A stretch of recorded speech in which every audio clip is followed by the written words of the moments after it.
that I would put a ceiling over their hours, a floor under their wages, and abolish child labor. This letter writes Mrs. Perkins, you are known as the backbone of the Social Security and Fair Labor Standards Act.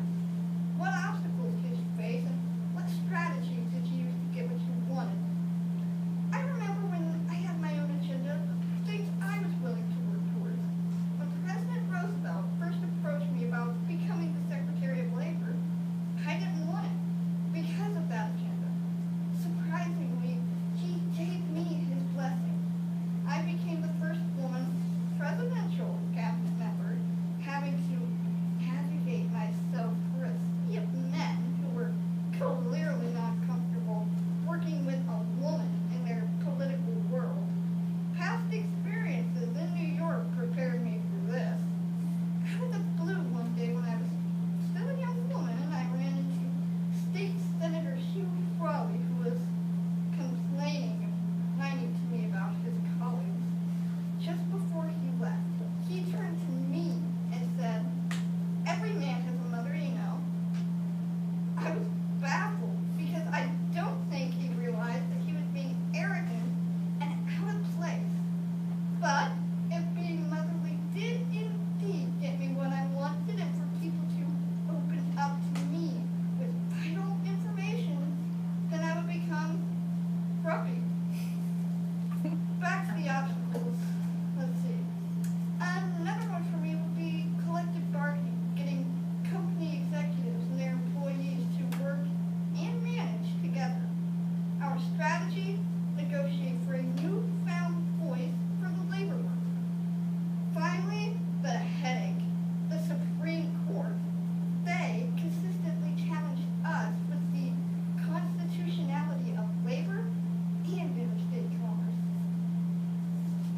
Oh, this next person asks about an insider story on the passing of the Social Security Act. There is a great story here. My committee and I debated on who would be responsible for funding the program. I explained this one evening to Supreme Court Justice Merlin Stone. He leaned forward as if being secretive and whispered, the taxing power, my dear, the taxing power of the federal government is sufficient for everything you want and need. It was this remark from Justice Stone that gave me the confidence to take charge.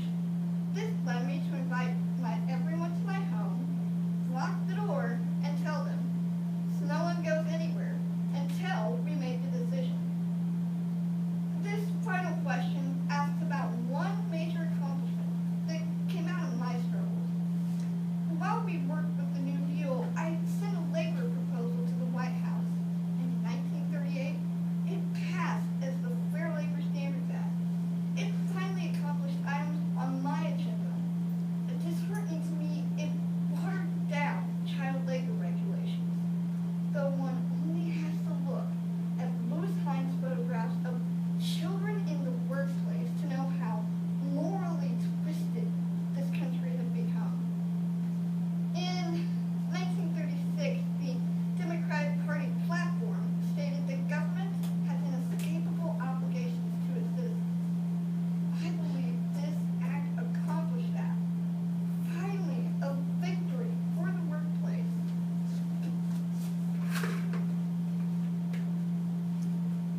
Years have passed since Frances Perkins last impacted us labor workers. She made it clear that it's everyone's job, my job as a laborer, to be diligent in improving the conditions of the workplace. In 1970, just 5 years after she died, President Nixon created, under the Department of Labor, the United States Occupational Safety and Health Administration. It's an agency that regulates and monitors industry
everybody's going to say he's not pointing this directly at you, your beliefs, or organizations.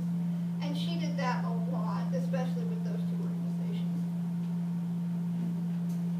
I want to ask you a couple of things.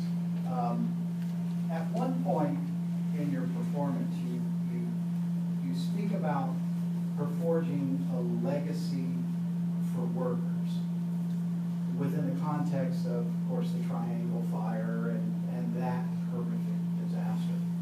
And so when you're thinking about that moment in her life and in her career, and you use the word legacy there, are you thinking in the context of a legacy for those workers that died, or a legacy for generations of workers to come, or both? That was just a very interesting moment to me. Well, she would have said a legacy for workers to come and all workers that have been or will be.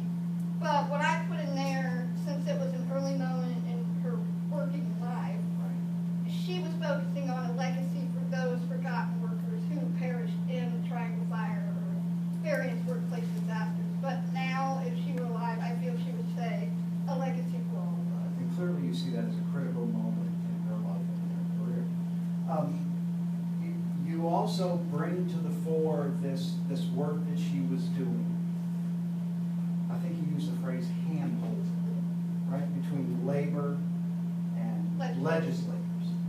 I'm wondering, what kind of relationship did she have with capitalists, with big business, with the captains of industry in this period? Could you talk a little about that? Well, in a particular story, and this is an example of many stories that relate to this, she went to the steel industries, and the heads, I call them the managers, would not let her come in and have a meeting with the actual workers. She had to meet with them. So what she did, and she tried to get around that so everybody could meet and have equal opportunity to hear what she has to say, to hear what each other had to say. But what she ended up doing on more than one occasion was sneaking down to where the workers were in the actual factory and meeting with them without their managers knowing. What kind of political legacy are you going to pursue? Political legacy, and especially after hearing her story, I'm definitely going to look out for the little guy, which she was known very well in the 30s, 40s when she was big and working. But